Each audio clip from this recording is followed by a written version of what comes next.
পশ্চিম ত্রিপুরা জেলার 7 নম্বর আসনে জয়ী হলেন বিজেপি প্রার্থী জয়লাল দাস। তার এই জয়কে ঘিরে বিজেপি কর্মীদের মধ্যে গণনা কেন্দ্রের সামনে বিপুল উচ্ছ্বাস লক্ষ্য করা গেল।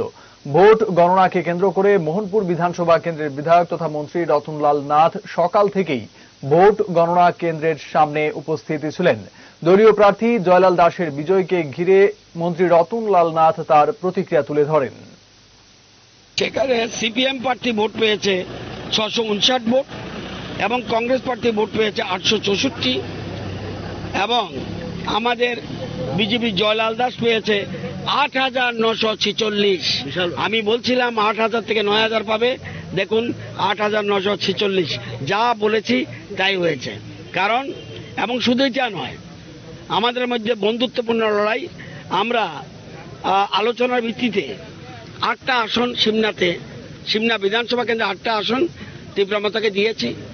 তারা জয়ী হয়েছিল আগেই এবং আরো 12টা আসনে বন্ধুত্বপূর্ণ লড়াই হয়েছে মেম্বারে। সেখানে দেখা গেল এই বন্ধুত্বপূর্ণ লড়াইয়ে এবং সুন্দরভাবে ভোট হয়েছে এবং দেখা গেল 12টার মধ্যে 12টাই তীব্রমতাকে বিজেপি হারিয়েছে এবং যদিও বন্ধুত্বপূর্ণ লড়াই, সুতরাং আমাদের কার্যকর্তারা অসম্ভব পরিশ্রম করেছে।